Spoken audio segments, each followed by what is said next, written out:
Chapter 9. We now have Zara here to help us read.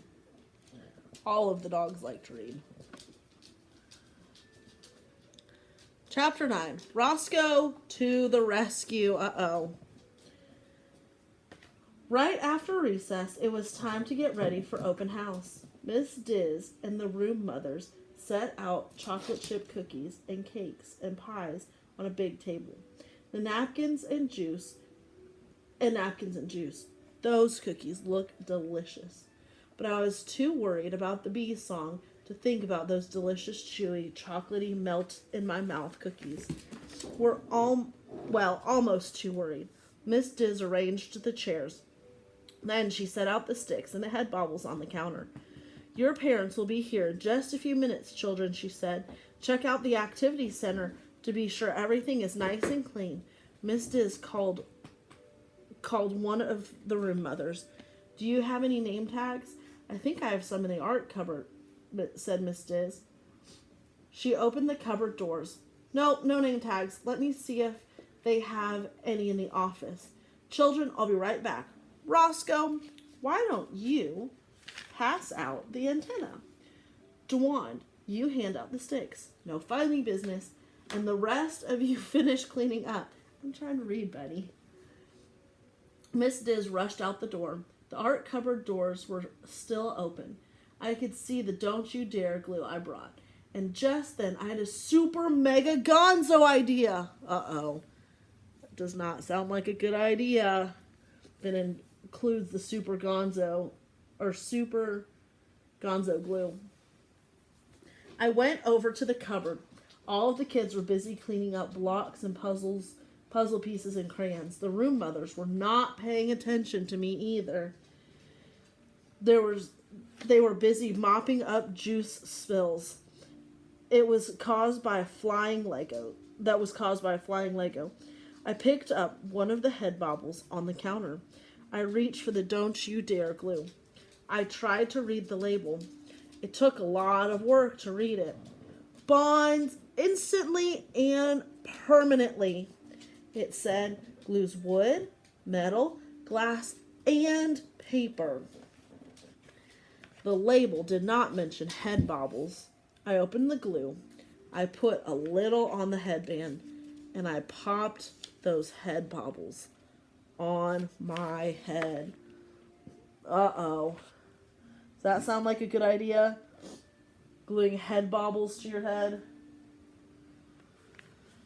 I don't think he's finished either. I waited a few seconds, then I wiggled my head. The baubles stayed on. Nice and tight, just like a real bee baubles. Perfect! I put a few drops on all the other baubles. Then I slipped the tube of glue into my pocket. One by one, I passed out the baubles to all the kids. Hasten tried on his baubles. He didn't notice the little drops of don't you dare glue. Hey, said Hasten. He shook his head around. Weird, my baubles are staying on. So are mine, Maria said. Miss Diz must have fixed them. I handed baubles to Gus and Dwan. They were playing swords again. Gus, I said, no swords. This open house has got to be perfect. They're not swords, he said. They're lightsabers. Here, I said. I put the baubles on his head. He gave the last pair to Dwan, who put them on. Hey, said Dwan, my baubles aren't bobbling. Mission accomplished, I thought. Roscoe to the rescue.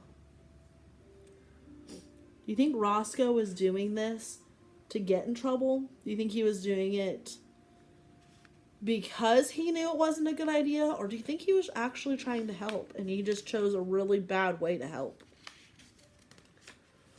Let's continue. Behaving. Miss Diz came back with name tags. She was not happy to see Gus and Dwan playing swords again. Drummers, settle down, she said firmly. My baubles are staying on, Miss Diz, Maria reported. So are mine, said Coco. Miss Diz looked surprised. She said. That's good news. Just then, Coco's mom and dad arrived. Smile, everyone, said her mom. We're recording. Coco's dad was holding a silver camcorder. All of the other moms and dads began coming in. They smiled and talked and waved and shook hands. While Miss Diz was busy saying hello, Gus pointed his stick at Dwan. I'm Zorro, he yelled. I'm Darth Vader, cried Dwan. Duel to the death, Gus shouted. They were going to have a hard time sitting still for the bee song, I thought. Then I had another super mega gonzo idea. Oh no, he's going to use the glue again. Sometimes my brain amazes me. I went over to the drummer chairs. I looked around. Nobody was watching me. Mom and Dad weren't there yet. I pulled out the don't you dare glue. I put a few drops on each chair seat. I smiled a proud smile. The bee song would go perfectly. Miss Diz would keep her job. Sounds like he's trying to help. I don't think this is going to go well, though. And all because of me. Roscoe! Hello, Pumpkin, someone called. It was Mom. She was carrying her banana avocado raisin cream pie. It was not really okay for moms to call you Pumpkin in front of your classmates. But that's all right. Sometimes parents forget to follow the rules, too. My dad was right behind her. He was carrying Hazel. Hazel only goes to preschool half a day. Little kids have it so easy. What's on Roscoe's head, Mommy? Hazel asked. Those are bee baubles, I said proudly. I wiggled my head. They stay put. I'm a genius, I thought. Miss Diz clapped her hands and put her fingers to her lips. Parents, please find seats. We have an exciting performance planned for you. All the moms and dads sat down. They had to squish into their little bitty chairs. They looked pretty silly. That's what your moms and dads look like when they come to our class. The chairs don't really fit grown-ups. I was glad no one tried to sit in the chair I glued. Places, everyone, said Miss Diz. The bees lined up, and the bee drummer sat down, right on the glue. All except Gus. There's something on my chair, he complained. Probably your own nose goo, said Coco. Uh-oh. He's seen the glue. Gus, said Miss Diz, please sit down. Gus sighed. He sat down with a plop. As you may know, we've been studying insects these past few weeks, said Miss Diz. Suddenly, Mr. Goosegarden appeared in the doorway. Hello, parents, he said. I'm just passing through. Didn't want to miss hearing my favorite beehive perform. Mr. Goosegarden looked at all of us. One eyebrow went up, just like my dad's. I wonder if there's a school where they learn the eyebrow move. Miss Diz made a noise with her throat. Her face was a little pink, or maybe green. I think that's called stage fright. As I was saying, she said, we've been learning about insects, especially bees, and now we have a song we'd like to perform for you. Hazel made a buzzing sound. All the parents laughed. Everyone thinks she's adorable. It's disgusting. All right, children, said Miss Diz. She made her voice whisper. We're going to make this just right this time. She looked over at the drummers. Even Gus was sitting perfectly still. Not that he had a choice. 1, 2, 3, said Miss Diz. We all sang loud and clear and pounded nice and steady. When we were done, the parents cheered and clapped. Someone even whistled. Bravo! Dad yelled. Coco's mom wiped tears from her eyes. Can we have cookies now? Asked Hazel. Miss Diz looked very happy. She wasn't pink or green anymore. Mr. Goosegarden grinned. Children, I knew you'd come through. That's just perfect. I must say that I loved the way you behaved. Everyone laughed at his bee joke, because you have to laugh when it's the principal. Mr. Goosegarden gave Miss Diz a thumbs-up sign. That means good job. Also, you won't have to go work in a boring hamster-free office. He gave us all a big wave, then he left. I couldn't stop smiling. Everything had gone perfectly, thanks to me. And a little bit of don't you dare glue. All right, everybody, said Miss Diz. Hand me your antennas and your sticks and line up with your parents for desserts. Uh-oh. All the children clapped and cheered, and everyone pulled off their head bobbles. At least everybody tried to pull off their head bobbles. Ouch! Emma cried. The bobbles won't come off, Dwan shouted. My hair's pulling, Gus yelled. My baubles are stuck, Coco screamed. Everybody looked at me. Their faces were kind of surprised, then mad, then really mad. It seems like maybe a good time for me to go to the bathroom. And when I tried to get up, my chair came with me. Chapter 11. Uh-oh. Sounds like a pretty good title for this chapter.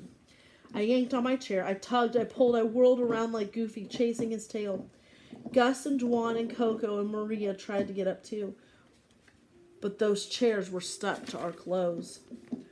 Permanently, just like the glue label had promised.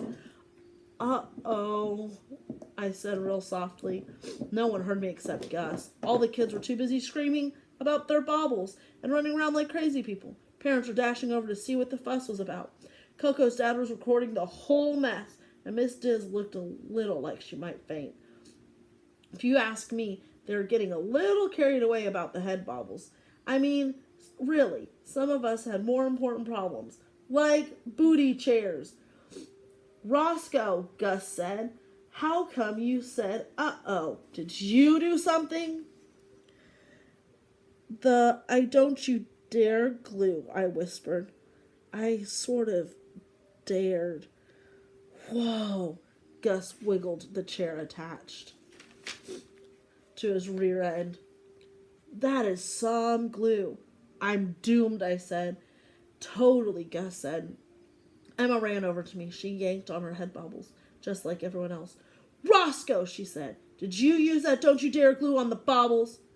That Emma. She knows me so well. Roscoe Riley, Coco yelled. This is all your fault. You're the one who handed out the baubles. Mommy, Hazel said, is Roscoe going to time out? Roscoe, Miss Diaz said. Roscoe, said Mom. Roscoe, said Dad. I could hardly hear them. What with all the screaming? Roscoe, Miss Diaz said again, louder this time. Is there something you'd like to tell us? What have you done to my Coco's beautiful hair? Coco's mom screamed. I started to answer, but just then Coco ran by her. Actually, Coco and her chair ran by her. Get off me, she screeched. The girl really has a great pair of lungs. I tried to stop her so I could explain everything. Only I sort of missed and grabbed one of the chair legs instead. Coco lost her balance. She tripped. She did a way cool air somersault right into the dessert table. And all those beautiful desserts went flying. Uh-oh. Also, Mom's horrible banana avocado raisin cream pie. I watched that pie float through the air. It was like a slow motion movie. Higher and higher, twirling and swirling. A dead missile made of bananas and avocados and raisins. And it was headed straight for poor Miss Diz. I knew what I had to do. After all the trouble I'd caused, I had to save my teacher. I leapt into the air, which isn't easy to do when you have a chair attached to your rear. Splat! The pie landed right in my face. A direct hit. Pie in my hair, on my clothes, on my baubles. I lay on the floor. Chair glued to me. Pie covering me. Kids screaming. Parents yelling, and Miss Diz was safe. And you know, that pie really wasn't half bad. Chapter 12. Holes in our heads. Miss Diz and the parents had to use scissors to cut off our chairs. That part was a little embarrassing. Plus, we had to borrow clothes from the lost and found box. I had to wear pink bunny pants. That part was way embarrassing. They had to cut off our baubles, too. We all lost a little hair. Because of the glue situation, some of the kids were not too happy about the holes in their heads. But I reminded them that their hair would grow back before they knew it. I had to have a long talk with Miss Diz and Mom and Dad. When I explained to Miss Diz how I was trying to save her job, she gave me a hug. That is teacher for. I forgive you, kiddo. She made me promise that next year I'd ask first before I tried to save her. And to never, ever, ever touch Don't You Dare glue again. She also said she loved her job and that Mr. Goosegarden would think the whole glue story was funny someday. Like I said, Miss Diz is a great teacher, even if she is a beginner. Chapter 13. Goodbye from timeout. So now you know why I'm in timeout. Actually, Mom and Dad were really proud of me for trying to help Miss Diz. They just didn't like the part where I took the Don't You Dare glue out of the drawer to begin with. Now that I think about it, I can see their point. That glue is way sticky. Anyway, thank you for hanging out with me. It's been nice to have some company. Here come Mom and Dad now. Going to tell them again how sorry I am. And then maybe we'll go to the barber shop and fix my bald spots. Now I know how my dad feels, but first we'll have a big hug. That's the best part of timeout. So that's the first Roscoe Riley rules. Have you guys ever gotten in trouble for trying to help? Maybe you thought you had a good idea, like Roscoe did. I don't think Roscoe was trying to be bad. I don't think he was trying to get in trouble. He was only doing it to try to help Miss Diz, because he was afraid she'd lose her job because the kids weren't behaving. Have you guys ever had something like that happen? Maybe you tried to help Mom and Dad, but it ended up going not the way you wanted it to. And then everyone kind of got mad at you. But then they realized that it wasn't as bad because you were just trying to help. Sometimes that happens to us. Even happens to adults sometimes, where we try to help and it just doesn't quite happen the way we want it to. I hope you guys enjoyed the first Roscoe Riley. All of you can go and get the second one, the third one. I think there's 7 of them. And they are AR tests, so you guys can take an AR quiz on this book. Bye, guys.